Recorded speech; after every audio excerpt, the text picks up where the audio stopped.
Hello, good morning. आज का class BTC 4th semester RSDC बनिया मूव। आज का टॉपिक है नैतिक शिक्षा शिक्षण के उद्देश्य।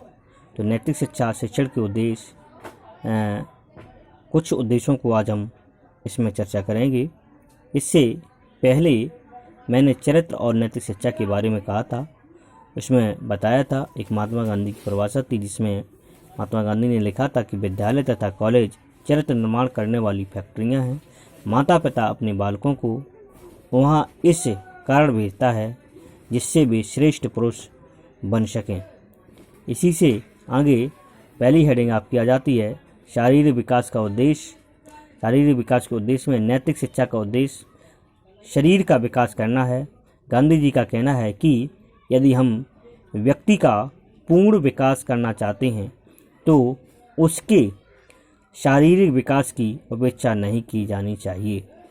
उनके अनुसार शरीर से धर्म की प्राप्ति की जा सकती है, अतः नैतिक दृष्टिकोण के परिमार्जन के लिए शारीरिक विकास अति आवश्यक है। कहने का मतलब हम किसी भी विद्यालय में जाते हैं तो सबसे पहले बालक को शारीरिक विकास, हष्टपुष्ट और व्यायाम, पीटी इत्यादि कार्य कराया जाता है। तो इसीलिए अगर शारीरिक विकास की बात करें तो हम पूरा उसका बौद्धिक विकास नहीं कर पाते हैं। नेक्स्ट हेडिंग आ जाती है आपकी ज्ञानेंद्रियों के प्रशिक्षण के उद्देश्य। ज्ञानेंद्रियों, बालक के अंदर ज्ञानेंद्रियां 6 प्रकार की ज्ञानेंद्रियां बताई गई हैं। अरविंद के अनुसार शिक्षक का पहला कार्य छात्र में 6 ज्ञानेंद्रियों को उचित प्रयोग एवं विस्तार करना है।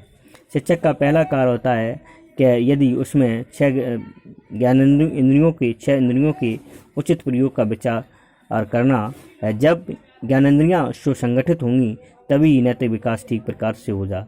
नैतिक शिक्षा का उद्देश्य, द्वितीय उद्देश्य ज्ञानेंद्रियों का प्रशिक्षण करना है। शिक्षक को इस उद्देश्य की ओर अधिक ध्यान देना चाहिए। नेक्स्ट पॉइंट आ जाता है आपका मानसिक एवं शक्तियों के विकास का उद्देश्य। मानसिक एवं शक्तियों के विकास का उद्देश्य, तो इसमें नैतिक शिक्षा का उद्देश्य स्मृति, निर्णय शक्ति तथा कल्पना एवं चिंतन आदि का विकास करना है।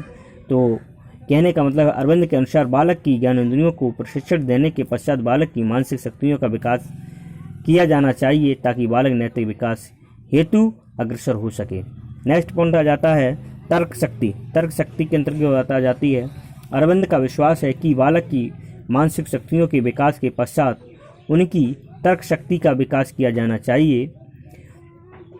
तर्क शक्ति के द्वारा ही बालक चारित्रिक एवं नैतिक विकास की ओर अग्रसर हो सकता है। यदि तर्क शक्ति बालक के अंदर आएगी तो वो आगे विकास कर सकेगा, और अगर तर्क शक्ति बालक के अंदर नहीं आती है तो वो अपना विकास नहीं कर पाएगा। तो नैतिक शिक्षा के महात्मा गांधी ने बहुत कुछ आगे भी और कुछ भी लिखा है, और अब उनका एक जीवन दर्शन है पूरा। उन्होंने यही बात कही है कि तर्क एक व्यक्ति को, जब बालक हम चिंतन और तर्क की बात आ जाती है तो तर्क के अनुसार ही बालक, अपने विवेक के अनुसार ही बालक सब कुछ सीख सकता है और सब कुछ आगे बता सकता है। नेक्स्ट बात आ जाती है आपका नैतिकता के विकास का उद्देश्य। नैतिकता का विकास का उद्देश्य तभी हो सकता है जब नैतिक शिक्षा का उद्देश्य नैतिकता का विकास करना है। अरविंद के अनुसार नैतिकता से संबंध रखने वाली 3 बातों की बात कही गई है। सबसे पहले बात आ जाती है मनुष्य की प्रकृति, दूसरी बात आ जाती है मनुष्य की आदतें, तीसरी बात मनुष्य की संभावना।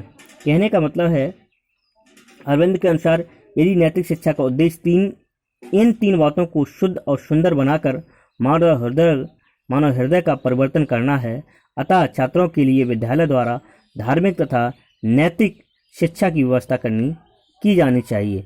नेक्स्ट पॉइंट आ जाती है इसी में नैतिक शिक्षा की सर्वांगीण विकास का उद्देश्य भी महात्मा गांधी के अनुसार पूर्ण रूप से करते हैं कि मानव सेवा द्वारा ही आत्म अभिव्यक्ति में विश्वास करते थे।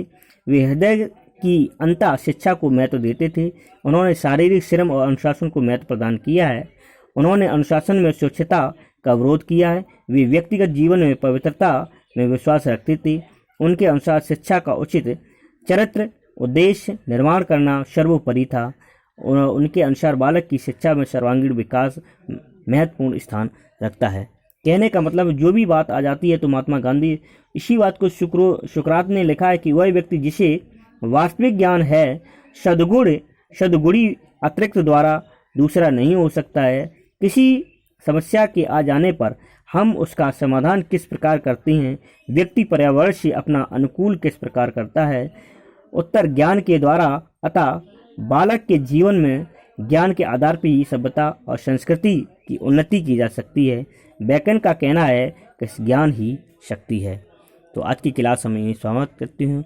ओके, धन्यवाद।